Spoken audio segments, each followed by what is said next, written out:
Ash here. Alright, I've got this little loop. Check it out. Here it goes.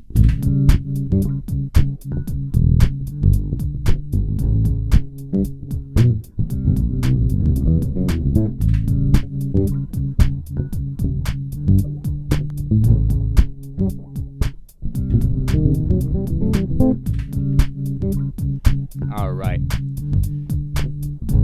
So what I'm going to do is just break that down for you. That little run there is a diminished run that breaks up the scale, the diminished scale. The diminished scale it's coming from basically is like an F sharp diminished, or the diminished is so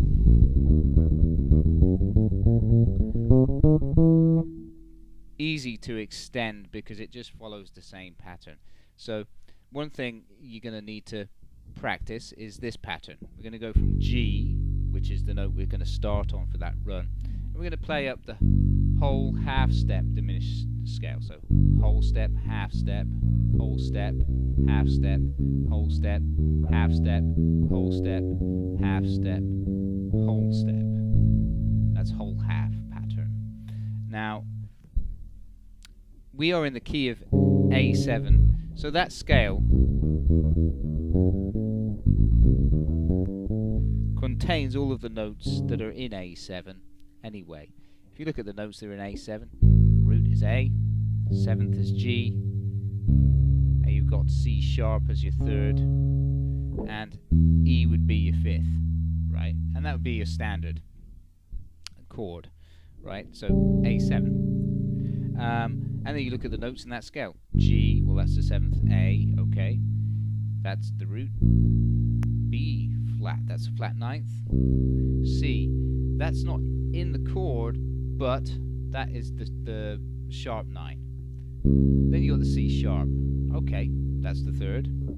Then you got an E flat or D sharp, that's the flat 5. Then you got the natural 5, great.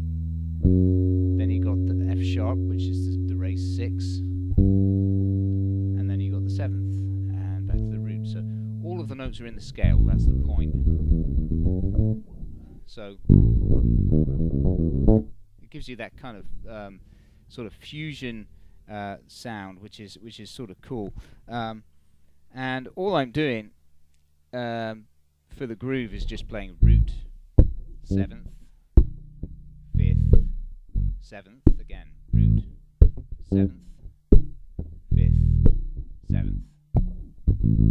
You know, that's all the groove is. Very, very simplistic in terms of notes and minimalistic. And then the run, let me break that down for you. So that's starting on G, and we're going to use some of the patterns from the scale that I just showed you. So remember the scale.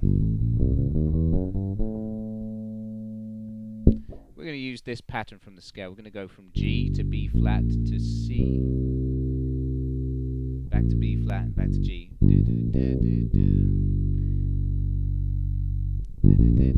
That's simple. And then we're going to go to the E flat and C. And then we're going to go move that up a semitone, E to D flat or C sharp. So far. And then we're going to go F sharp, E, D flat.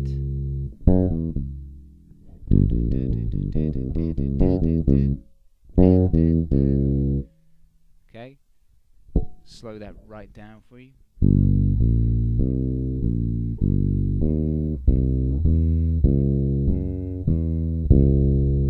And then it lands on the root.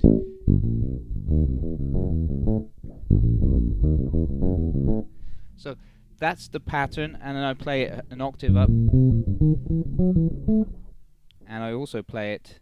I also play the same pattern from B flat to harmonize.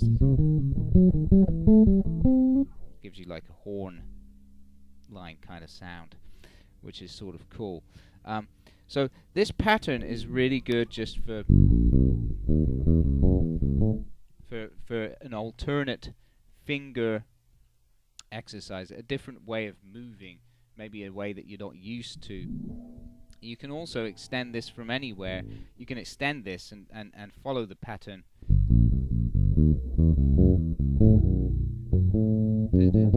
So I could extend it from there if I wanted to, like that. It can go all over the place, you know, because it's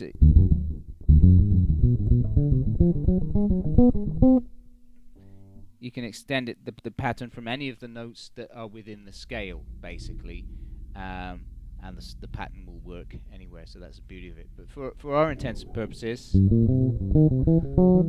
we'll just learn it in those two positions, down from the lower octave G and from the upper octave of G, or from the 10th fret of the A string. So let's reiterate that. G, B flat, C, B flat, G, E flat, C, E natural, C sharp, F sharp, E, C sharp, A,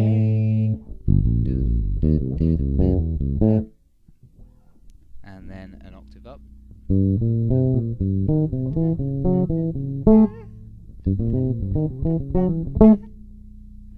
There you go. That's the exercise. And then one more time, I'll just play it with the groove.